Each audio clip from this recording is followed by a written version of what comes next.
Well, here we are out at the spring where I get the water, and the only reason I'm doing this because I was told by the environmental quality department that if I can prove that the water quality is being affected by overlogging, that they can step in legally and try to protect what's left. So what I'm doing now is documenting this spring. The last time I was here was the 4th of July when I documented last time, and now it is September, 4th of July 2012, and now it's September of 2012, and obviously went through some hot periods of warm days, and you can notice that the flow of water is significantly decreased. Not only that, but it's not cold anymore. It's not as cold as it was. And it's definitely been affected by that. I want to document it, just kind of see here, if you can look, and compare it to the other video I had.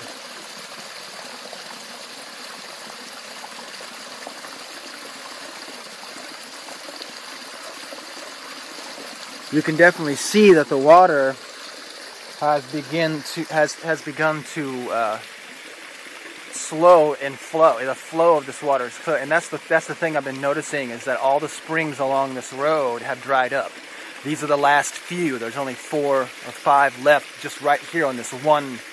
Actually, it's one spring just pouring down different sides of the mountain, and it has been very affected. There's other springs all along this road that no longer flow or are completely dried up, and the trees have begun to fall into the road, dying for the lack of water, because the water, the watershed has been cut back, and allowing the ground to be exposed to the sun for longer periods of time, and it's causing the water to evaporate before it actually makes it to the surface or makes it up to the top of the mountains. And whether they come back or not in colder season or once the watershed grows back is unknown at this point, for the simple fact that the trees that are at the top of the mountain and their root systems have caused that water to reach up to the top, and as the trees die, their root systems die with them, and hopefully it won't affect the flow of water in the future into these areas because of the lack of need, because the trees are dying off.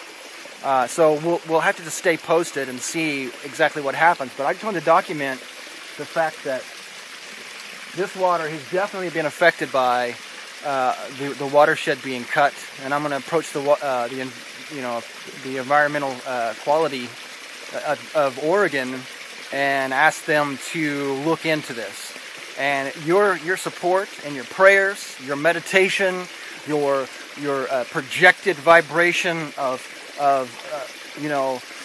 change for what's right, and to do that which is good, will definitely support and aid in putting buffer areas around the springs, where the source of the springs are coming out of the ground, as well as the underground channels in which the water flows. Those places need to be left as is and allowed to be shaded from the sun. If we're going to protect our environments here in Oregon and not lose this natural beauty that has taken literally thousands of years to develop into these like spring areas and beautiful reservoirs and rivers, lakes, and creeks that Oregon is known for and loved for, and so that's my main reason, is to protect what we have left. I can't go back and change anything that's already happened, but I can protect what we have left, and that's where I need you to help support this movement of revealing, exposing, and preventing future devastation of our community and our natural resources here in Oregon. Like I said, I don't begrudge the companies that are operating and trying to supply the world with timber and gas and all the other things they're trying to do, but supplying some other parts of the world with natural resources and then taking those natural resources from the other parts of the world is basically creating deserts, everywhere. I mean, we can't take our water and dump it into the desert and survive ourselves. So we need to, in some ways, live and let die, my friend. I'm sorry, but that's true. If people are in other cultures and civilization areas, whether it be a third world country or whatever, they need to learn how to be self-sufficient and take care of themselves with the environment that they live in, rather than taking natural resources from other parts of the planet and slowly devastating everyone's environments until all of us finally become as poverty-stricken as far as natural resources and environmental, aesthetic quality, aesthetic value. That's the main thing we're trying to protect here, is that trees and natural resources like this water flow and beautiful rivers and creeks and stuff, our aesthetic value, they add an aesthetic value to our lives, and it is very, very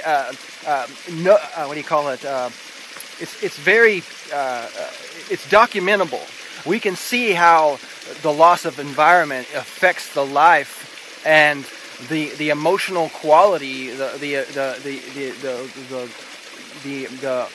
not just the emotional, but the physical quality of the people who live in those environments. They've already proven that that environments that are supportive and aesthetically pleasing have less crime, have less poverty, and people who are more willing to work and live in a peaceful and communal type way. And then those places where people have the resources have been depleted and destroyed and stolen, or have been lost and for some reason, those people are more likely to turn to crime or to steal from other people's environments in order to support their own lives. And that, it really comes back down to is that why would anybody care about the world or the environment and the ecosystems and the chain of life if their inner selves have been desolated and are a proverbial desert? So really, it's going back to fixing ourselves, healing our inner selves, and becoming an oasis within ourselves first, and then it'll be more easy to even fathom the idea of loving and caring about other creatures and other life force sources and people and creatures that live in other cultures. But this is why I'm here. I'm here to tell the world that this is our most precious resource. It's the most widely used resource on the planet. Water is the number one resource besides the sun for life. And if the water quality goes down, then also the quality of life will go down with it. So if we can protect it here, right now, we make a stand. We'll no longer destroy our environments, but we're going to, or even destroy ourselves and our inner selves and our outer bodies and destroy our lives. But we're going to, by reaching into ourselves and healing ourselves, then we'll see that reflection of healing and wholeness in our communities and in the environments which we live. So, thanks for tuning in. My name's Robbie Curlis. I love you. This is Live Water and Glass.